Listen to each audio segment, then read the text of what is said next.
good boy, Bob. I tell you what, there's nothing quite like a plate of your favourite grub. Our favourite tucker feeds our bodies and souls. Well, thank you. That's okay. So, in this series, I'm celebrating the dishes closest to all our hearts. Lovely. I've spoken to some fellow chefs to ask them what dishes they love the most. Look at that beauty. It smells delicious. Trust me, you've got to try it. I've had a few famous faces round to cook their favourite food for me. She's in the house. Hot and spicy here, babe. Like a bit of spice. So do I. Can't concentrate, Ainsley. And I've been doing some culinary reminiscing of my own, cooking up some of the most treasured recipes I've collected over the years. Do you like your brownies gooey? Yes, yes, I do.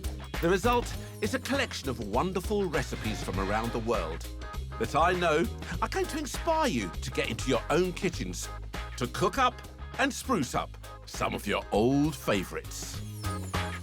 Welcome to the food we love. The inspiration today is the great British tradition, tea. From beautiful cakes to savoury bakes, the type of food that makes you go, Pop the kettle on. Actor, singer and dancer John Partridge is in my kitchen rustling up a tea time treat, sausage rolls with a quick tomato chutney. And I promise you, it is going to be the best darn pastry you've ever had in your life. Yes. Queen of all things baking, Juliet Sear, is combining two favourite tea time staples and creating a layered scone inspired by the Victoria sponge. And now, the clotted cream. Lashings and lashings, look at that. The lovely Candice Brown delights us with a gin and tonic drizzle cake. And if that wasn't enough, she's serving it with Rocky Road cookies.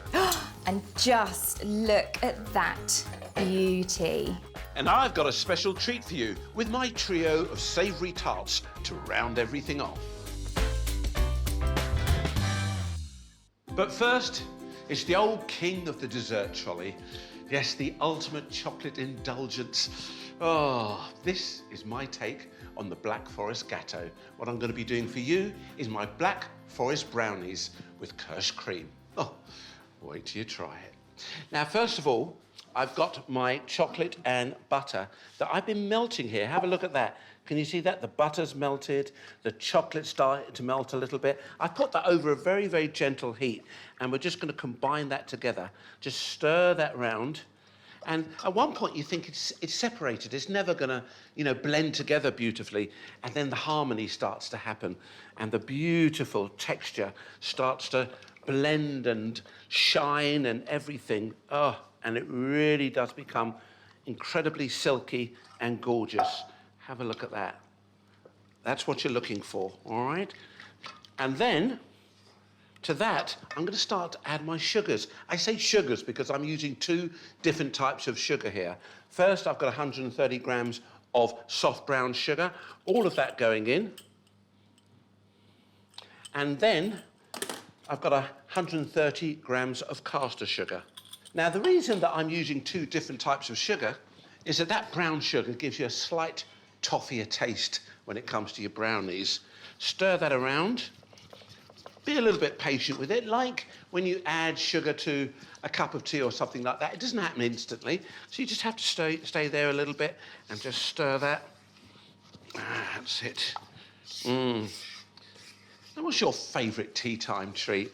All these wonderful things we're talking about today. I love tea time. My mother was a great one for baking. Constantly, having cakes and stuff like that. Used to show off. All the people would come from the church and, oh, hello, Mrs. Harriott. Oh, hello, my dear. And they'd sit down there and she'd take out her scones or whatever she'd baked. And it was lovely. It really does. It's a way of bringing people together. Now, once we've done that, okay, the sugar's gone in there, we can start to add our eggs. One at a time. Just crack your egg. In it goes. There you go. And stir that in like that. And the next one. There you go. Fab. And just beat that in. What I like about this recipe, of course, is that it's just kind of easy. It all happens in the pot. Throw it into your pan, bake it for 15 minutes, add your cherries, back in the oven again, done, really. And that means it's simple to do. Stir that one in. That's it. Actually, I'm going to give that a little bit of a beat now with my beater. It's kind of re-glossed itself again. Yeah? That's beautiful. And then we're going to fold in our flour. That's it, just straight in like that. There you go. There you go. I've got some chocolate chips just to enhance that whole chocolate experience. I put chocolate chips into my brownies too. And we're just going to fold those in. Anyway, a few years ago when I started out as a chef, Black Forest Gâteau was quite popular then. Oh, guys, look at this. And then you just take your mixture and we're just going to pour that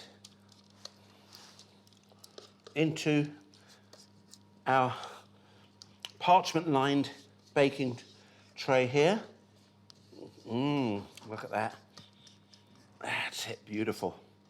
And this is very important. I want you to pay attention to this because we're going to pop that into the oven. That's 180 degrees centigrade for 15 minutes. Then I'm taking it out and then going to position my cherries, then put it back into the oven for another 10 or 15 minutes. Crispy top, gooey middle, absolutely perfect. Whip up your cream, cup of tea, and dream.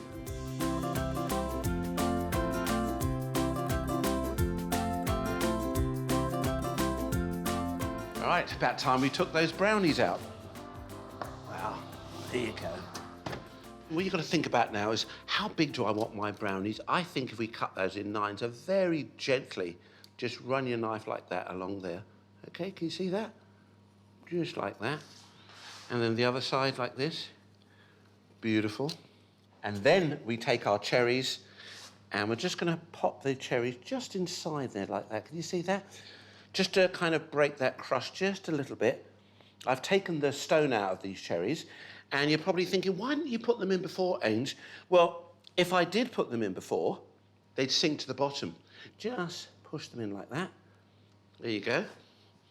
And then we return those to the oven for another 12, 15 minutes. Keep an eye on them. Still want that little bit of wobble. We want that crustiness on the top there, and they'll be ready to go once they're chilled down. Okay.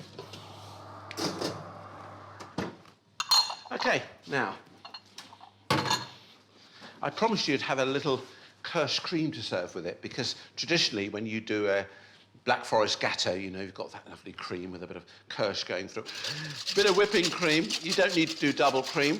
Get a bit of air in there before you add your sweetness. Then I've got my icing sugar, so we can start to put that in. Can you see me? Hello, I'm still here. Okay, that's it. And then give that a good... Okay, that's just beginning to thicken up now, so we're going to add a little bit of our kirsch. Quiche kirsch. Let's call the whole thing. There we are. Just get a splash of that. Lovely. Really coming together now.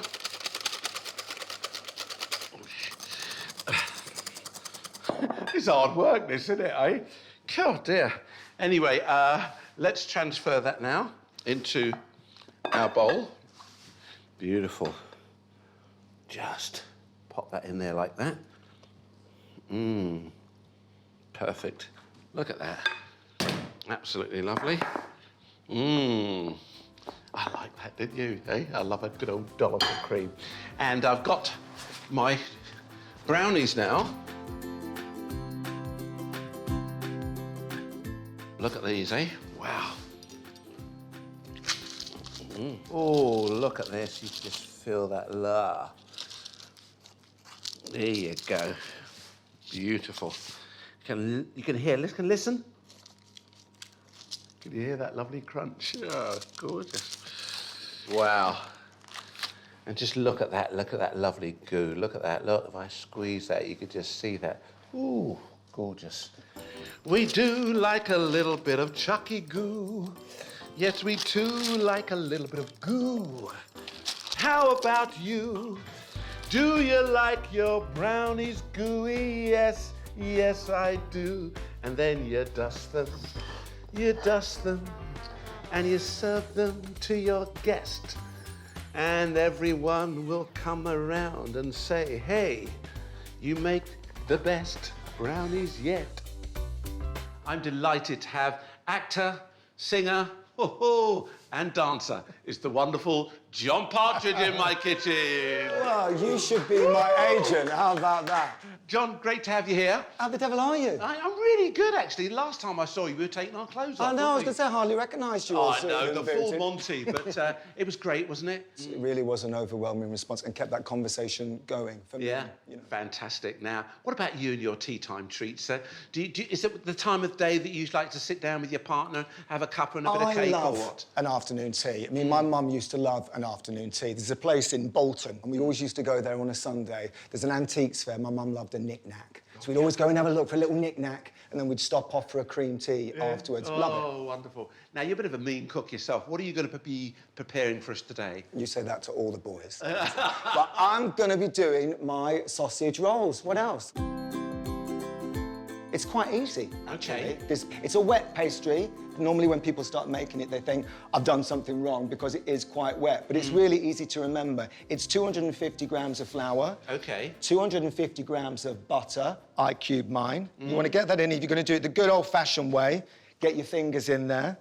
Just mix it all up. Make Give it a bit of a fine, rub. Yeah, have a little rub. Okay. Get a fine breadcrumb going. And then I have a secret ingredient in this pastry, Ainsley. Do you share that with people? Because a lot of chefs that I work with, they say, I've got a secret ingredient, and they never reveal what it actually is. Well, I am going to share mine, you know, because I'm feeling in a sharing, caring mood. And mine is Greek yogurt. Oh, Yeah, wow. 170 grams Wow. of Greek yogurt. I say that, my husband is Greek, so I've always got Greek yogurt in the fridge. And Okay. We have it breakfast, lunch, and dinner Okay. in our house. So I put a little Greek yogurt in there, and what that does is it just gives it a really, it just makes it really wet. Yeah. But it also, when you bake it, it makes it really, really, really flaky. All you're going to do is bring all of that together.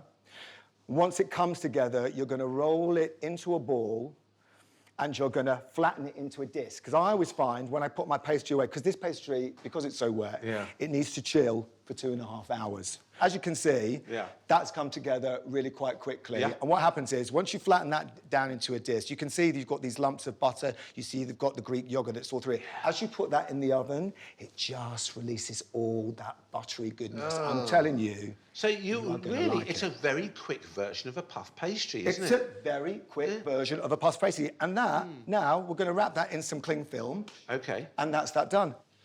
Filling. Yeah. Pork mince. Okay. Yeah, we got 500 grams of pork mince. Yeah. Straight in there. Now, I put a piece of stale bread in here. That's what I normally do. I whack in some breadcrumbs in there because you want that to bring it together, Yeah, to give bind it it. some body. So we put in 1 slice of bread. So here we got 1 teaspoon of dried oregano. Okay. Once again. There's a That's lot quite of- traditionally Greek too, isn't it? Once again, there's, you know, Yeah. and then I will also put in a teaspoon of French mustard. Now, Yeah. you can either use Dijon or you can use the darker version as Okay. well. I use both of them. That goes in there too. Then also, I will crack 1 egg into this too, just to bind that all together. And then I'm going to put a bit of a fresh herb in there, although you've got the oregano in there. Yeah. I've got fresh herbs growing in my garden. I've got sage and I've got rosemary, so normally I'll put Perfect. some Well, they're sage. quite robust herbs, but they're perfect. They really, you know, they give off a lovely flavour, don't they? Yeah, well, with the pork, isn't it? You want to have something So that who does goes- most of the cooking at home? You or your hubby? Listen, I lived on my own from being 16 years of age. I went into Cats in the West End when I was 16, so I had to learn my way around a saucepan. I guess in the early part of my career, I ate for fuel. I didn't necessarily eat for pleasure. And for somebody who spent the 80s and the 90s in Lycra, I can tell you there wasn't much eating going on. You know, because it shows. People don't realise the discipline that you have to go through to do that type of job. I mean, dancers are like athletes. That's what you do, and you have to maintain your body in that way. So we've put that together into a ball. What I do now is I split that into two. Yeah. I'm gonna pop that one there. I just mould it into my hands, and all we're gonna do now is roll this into two sausages, about 30 centimetres in length. Yeah. But I think food, for me, I've found that real connection with it in the sense that it evokes such strong memories. Now, whether that's, you know, your mum's custard, your nan's gravy, your dreadful school dinner that you hated with the skin on top of the rice pudding, it takes you back to that point. And I sort of used food in that way to reconnect with the person I was maybe before life got in the way. This is what the programme's all about. We just want people to kind of be able to have experience some memories, look back at things, you know, all these wonderful retro dishes. It's all about just sharing memories. So it's great. And you are sharing also quite a few memories in your book tue, aren't you, mate? I like what you did there. I know, but you do, but that's what smooth. food's all about. It is. I mean, in some ways, I guess you call my book a food memoir, really, because each recipe, there's over 108 recipes in the book, and they're all attached to a memory. So, you know, we've got the two little sausages here. Okay. Now, what you can do, if you want to, is you could wrap those up in cling film, bung them in the fridge for a little bit, while you have a cup of tea, firm it up a little bit. Okay. So this one has been chilling. So what I tend to do with this is I will just put my pastry down and I will cut it in half. Yeah. I'll cut that one in half. I'll pop that off to the side. Now, one thing about this pastry, oh, she's a thirsty girl. Yeah. Okay. She's a thirsty pastry. Right. So, plenty of flour. So plenty of flour. So listen, we're just going to roll that out. And the thing with the sausage roll, you don't have to do this crazy, easy roll. You can just, it can be a bit wobbly around the edges. You just want to get it out into a nice rectangle, long enough to get your sausage in the centre of it. Okay. And what I do, just pick my sausage up, put it here. Yeah. I get a little egg wash. I'm going to pop this down this side. Yeah. And then we're going to roll it up. Beautiful. And that pretty much is it. That's it? That's what it's all We about? roll it all over. How long would you cook something like that for, John? So this, 30 minutes, 180 fan or 200 lovely. convection. Then I will chop it. 1, 2, 3. Wow, that's a nice bite, isn't it? That's a good, beautiful, juicy bite. I get my little tray here. Then I give it a little egg wash. Now, you can put whatever seeds you want on these. You can put some fennel seeds on. You can put some cumin seeds on. But today, I'm going to put on some poppy seeds. Yeah, funny Little stuff. sprinkle Beautiful. of poppy seeds. Thank you very much. And then we're gonna I put love some- poppy seed, yeah. And then we put, because we always like two seeds, and then we put some nigella seeds on Yeah. as well. But like I say, you can actually do whatever you want. And I promise you, this pastry, it is going to be the best darn pastry you've ever had in your life. We're going to pop these into the oven. Yeah. And I'm going to pop the kettle on. That is That's good fantastic. to Clear up, let's clear have a your cup mess. of tea.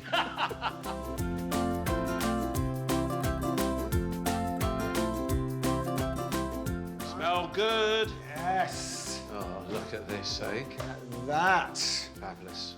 Oh. Now we're going to just pop one of these out for you.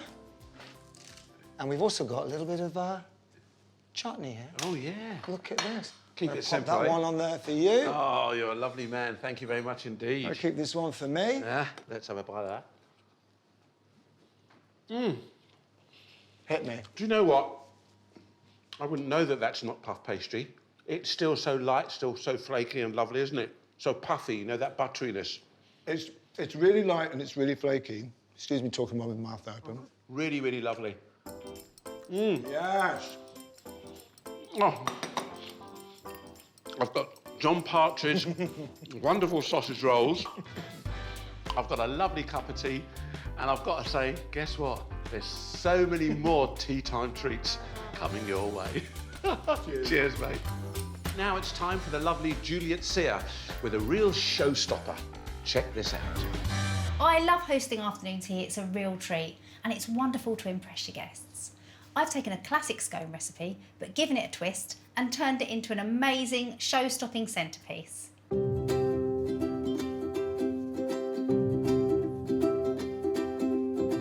So the first thing we need to do is make the scone. In my bowl, I've got some flour, and first of all, I'm going to give it a bit of extra lift with some baking powder, just about half a teaspoon. And just mix that round with my fingers. To that, I'm going to add my butter. It's nice and ice cold because I want to create some breadcrumbs with this. So I'm just going to add it in like that. And then just between my fingertips, just rub it. It's quite fun actually, it's quite satisfying. And just keep doing this for a few minutes until you've got a kind of breadcrumb consistency. And that's going to make sure that our scones are nice and light when they bake. So I've been doing this for a few minutes and that's looking pretty perfect. It's nice and breadcrumby, no big lumps in there. So now I just need to add in my sugar and give it a gentle mix through. So just toss it through. So now I just need to add some milk.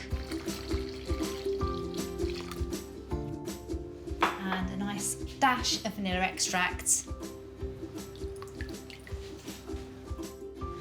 So I'm just going to bring it together. I'm using a spatula because it's quite sticky. So I'm just going to work that in. Not too much, I don't want to overwork it. I want to keep it as light as I can. So that's ready. Now, this is the twist. I'm going to bake it in two 8-inch cake tins so it creates a layer cake. So I've base and side lined these. I'm just going to divide the dough into roughly 2 equal parts. It is sticky, so I'm just going to put a bit of flour on my surface here. And just dump the whole amount on top of that flour. Goes. And it's quite handy just to put a little bit of flour on your hands. So just separate with your hands and just make sure they're roughly equal, so you might need a bit more in there. So I'm just going to gently put this into a little ball, so just bring it together, just being very light with it. And now I just need to roll it out. There we go. It's quite nice to pat it actually, it's a nice puffy dough. So just gently roll, just very carefully, just lift it up and just swiftly dump it into the first tin. So that's in the tin, and I just need to use my fingers and just push it, just to kind of come almost all the way to the edge, just a few millimetres, because when it bakes it's going to expand and puff up, so give it a bit of room. Just place that to the side and do exactly the same thing for the second layer.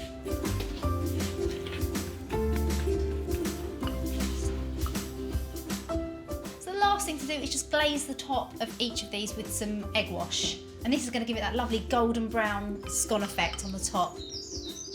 Little birdies come to visit me for tea. There, so that's done. They're ready for the oven.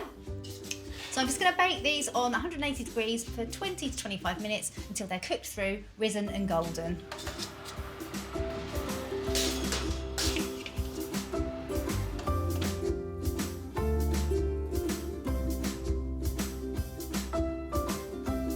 Here we go, so both of our scone layers have completely cooled down, so now it's time for the assembly, which is the fun bit. So the first thing I'm going to do is just have a look at them and decide which one I want to be on my top. So I think I'm picking this one to be my top. So I'm just going to shave off a small amount on the top of this one, not too much, so that jam can soak in. And also this is going to help to level it so that we don't have a wonky centrepiece.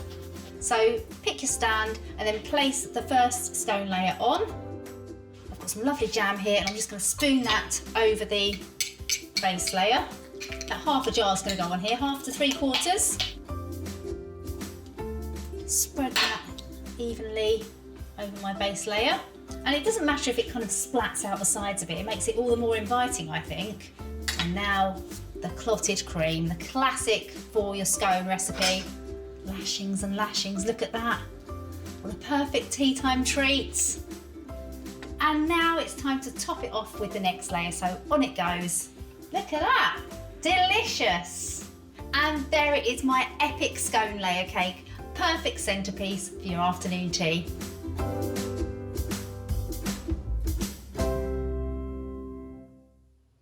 Well, Juliet, that was so, so lovely. I love the idea that she put a twist on a Victoria sponge using that scone base, and to start with, all that lovely jam and clotted cream. Was that lovely? I could have eaten it just like that. Brilliant. Now, I don't know if you're like me, but I also like to have a little bit of a savoury influence when it comes to tea time, and I think my next recipe is absolutely perfect for that. That is my cheesy chive and bacon muffins. Now, I've got some bacon that I've just cooked off here. You can see that, look at that in the pan, still sizzling. So what I'm going to do in order to eliminate that fat and just keep that lovely bacon is put that on some absorbent kitchen paper, and I'm going to turn off the heat, okay? Just the heat from the pan will be enough to melt the butter. Once you've done that, I've got my flour here and baking powder, couple of teaspoons of baking powder into our flour. Then we're going to take some cornmeal, all right, which is like polenta. I think the only difference here is you get different grades. So if you're a polenta or a cornmeal fan, you will know some can be a little bit coarse or some can be fine. Either one works perfectly with the muffins, all right? And then the sugar. Important to add a little bit of sweetness, all right? That's it. I'm just going to move that bowl aside because I'm going to chop up my chives now for you, all right? Then I'm dragging all of that, like that, into my bowl. We all have different techniques, but I just like that. All right, that goes in there like that. Perfect. Gives that a little bit of a play there. That's beautiful. Lovely. Now, what about that cheese? Let's bring this back up here. I'm not going to put all of my cheese in here. I'm going to keep a little bit of that cheese, and we're going to sprinkle just a touch of that on the top before we put these, or pop them into the oven. Okay, the remainder of that cheese, I'll just pop that down there for now. And let those bacon bits have been draining there. You can see that, we've collected all that oil. Pop that into there too. And then my glass bowl, 1 egg. That's it. And I'm just going to whisk that together. Here's my whisk. Take that milk.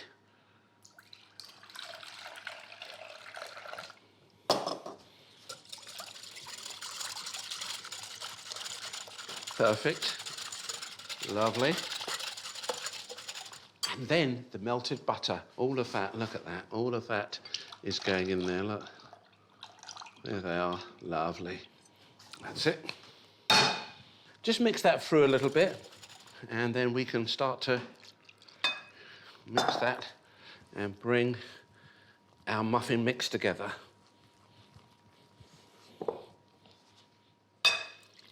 Nearly there. Touch more.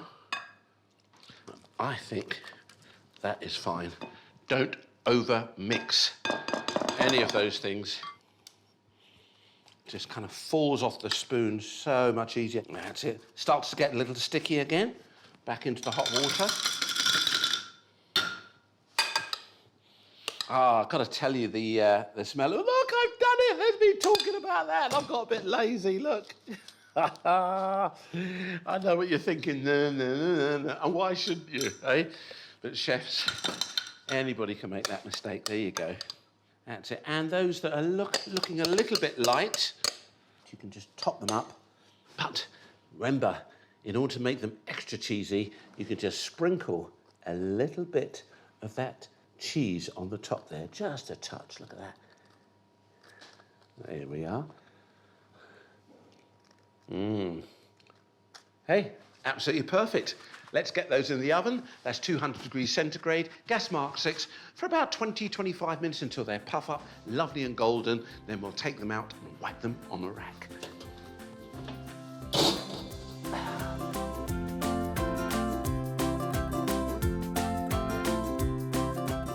Here you go. I love the way when the cheese melts on these guys and you get kind of that almost two-tone effect happening on the top of your lovely muffins. Just going to pop these on here. Oh, look, there's not enough space for all of them. Wow, snap that in half. Ah, look at that, eh? Isn't that lovely? You can see that bacon, the chives and everything. So nice.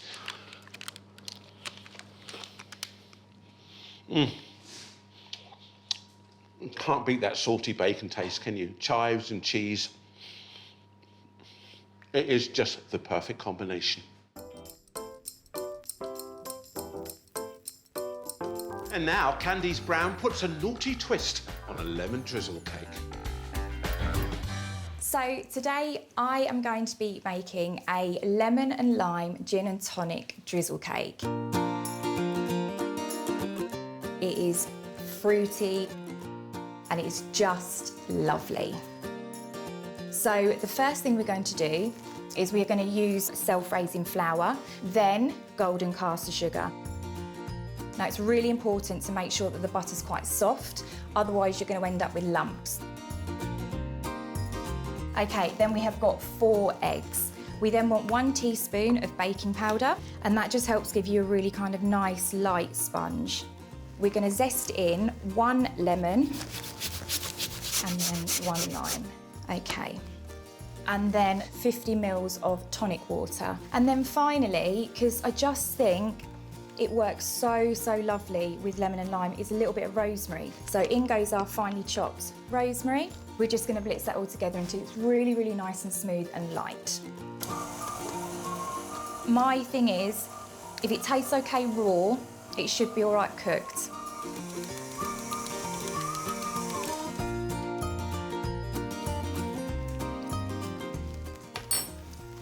It's really lovely because you can already taste the lemon, you can already taste the lime in it. So, in with our cake mix.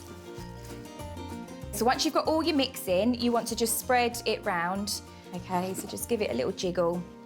Then that now goes into the oven at 160 for around, I'm going to say 35 to 45 minutes.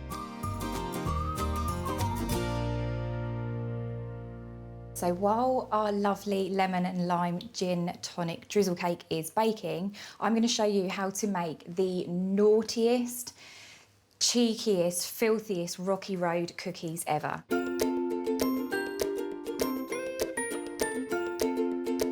So the first thing I'm going to do is I'm going to pop in 125 grams of soft unsalted butter. Along with that, I'm going to go in with 200 grams of soft brown sugar. While that is going on, I'm going to chop all of the stuff that is going in. Dried cranberries, pecans, white chocolate chunks, Oreos, and I'm going with mini marshmallows, but that is not it because we've got a little secret going right in the middle. Okay, so that's been on for a couple of minutes. Now, can you see that has gone really, really pale? It's now light and fluffy, and that's the consistency we wanted. Then we're going to add in 1 egg.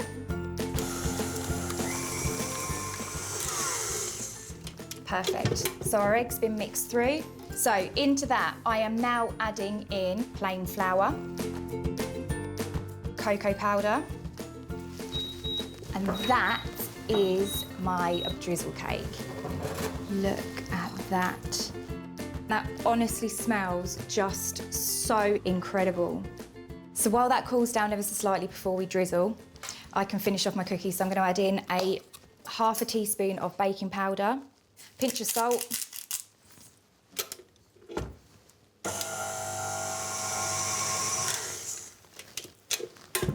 now it's really, really important you don't overmix your cookie dough. Now this is where you can literally add whatever you like.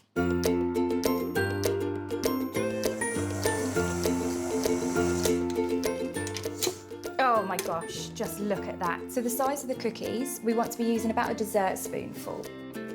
We have got some caramel here, and we've also got some toffees. So a teaspoon, we just want to make sort of a little gap. Oh, goodness me, this looks just delightful.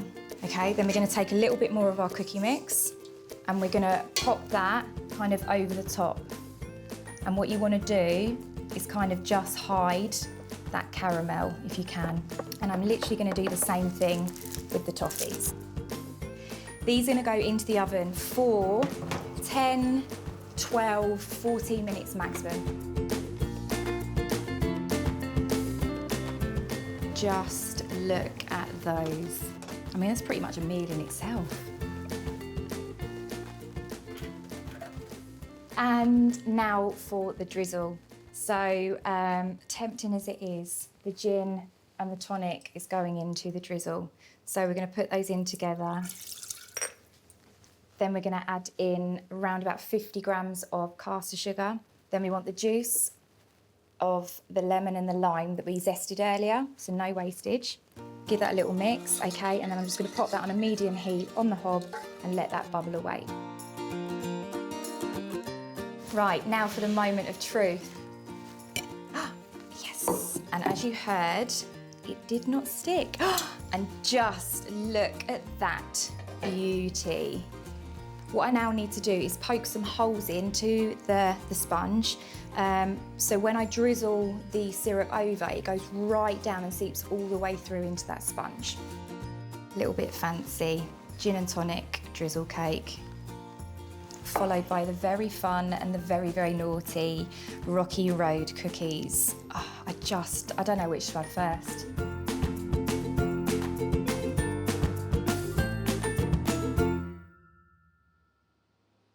Well, Candice, you really have spoilt us. Not one, but two very indulgent tea time treats there. Thank you very much for that. Lovely. And I've got a couple of ideas here. I'm going down that high tea kind of route. Do you know what I mean? Because quite often it's a little sandwich here and there. But if you want to sort of posh things up a little bit, you want to be just sort of a little bit more, you know, like, she's got tartlets on her menu. That's why I want to do for you my savoury afternoon tea tartlets. Nice combination here, not difficult.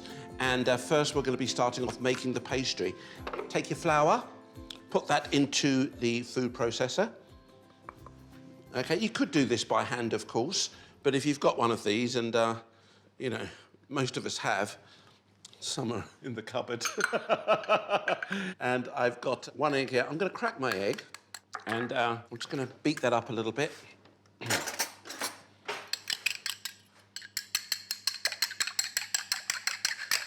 Just going to add a little bit of water to that. It's my way of doing it when I'm making pastry. That's lovely. Now, we're going to start this off. And what we're looking for at this point is the breadcrumb stage. You've heard of that before. All right, then we want to bring that together. So gradually, not all of that, but I'd certainly say about half of that.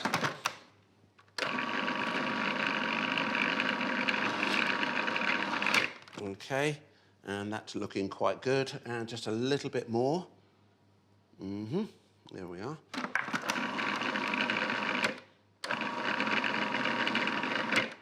All right, and then you can see all I'm doing, taking out that blade, look at that. I just rub that together, and there you have it. There you have your perfect pastry. All right, now, a little bit of flour there. I'm going to do this on the board. I'll turn the board over afterwards. Right, let's just roll this out. There you go. A little bit of flour. So you can see that. Look at that. Can you see? That's the type of thickness that I'm looking for. Then I want to take my cutter, dip that in the flour, and just punch a few of those out. We're just going to pop those in there now like that. Don't be too fancy. Use your fingers just to push them in there like that. All right? Here you go again. A little bit of pricking going on there. Okay, just prick your base. There you go. I sound like a rapper there, don't I? Prick your base, prick your base. When you're making pastry, prick your base, prick your base. That's it. So I'm not even going to look at you. Go away now. Pop those in the fridge first, chill them down, pop them into the oven, and we blind bake those off. Take them out, and we can start filling them. That's the interesting part coming up right now.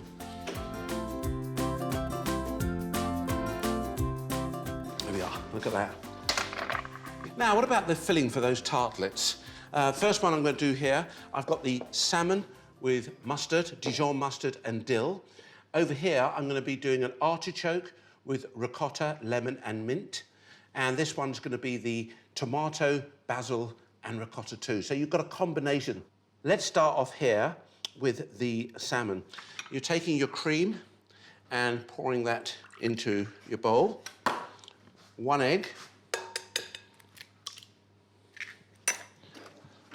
That's it. And then to that, a little bit of mustard. Dijon mustard's fine. That's it. Lovely.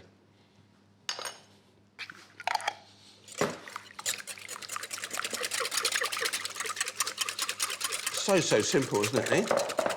That's a lovely little creamy mixture there. I'm going to start down here, guys. taking a little bit of this hot smoked salmon and popping it in there like that, just a little bit. Do you see that? A touch of dill. All right, there you go. Look at that, just a little touch of that. Almost like you're spiking it on the top there, just a little bit. Okay, and then we're just spooning that little bit of that creamy egg custard on the top there like that. That's all right, just keep that in there. There you go. There you go. Beautiful. That's one selection there. Okay, that's the salmon with the dill.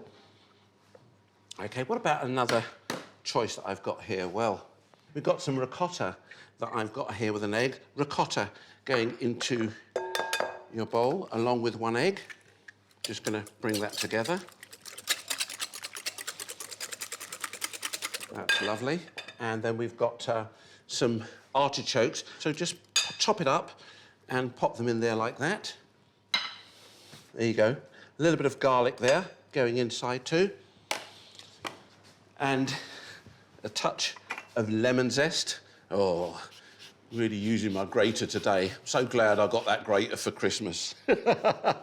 And you do posh it up a little bit. How about popping a little bit of chili flake into this beautiful mixture? And a little bit of mint. Let's just shred some of that up. That's fresh mint. All right, look.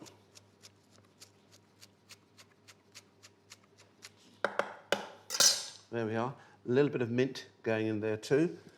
All right, beautiful. Nothing more than that, really. What's really beautiful is all these dishes that I've got here, 10, 12 minutes in the oven for all of these, and they are ready to go. All right, there you go again. Beautiful.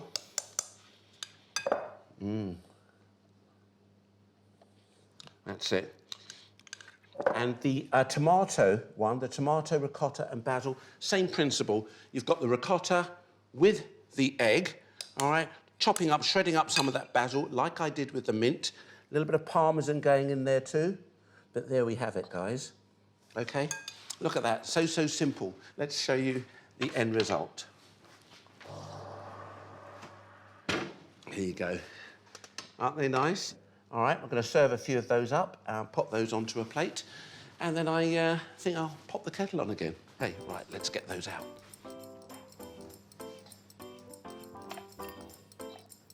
That one there. That's quite pretty, isn't it? Really, really lovely. And there you have it, my savoury afternoon tea tartlets for that everyday special occasion.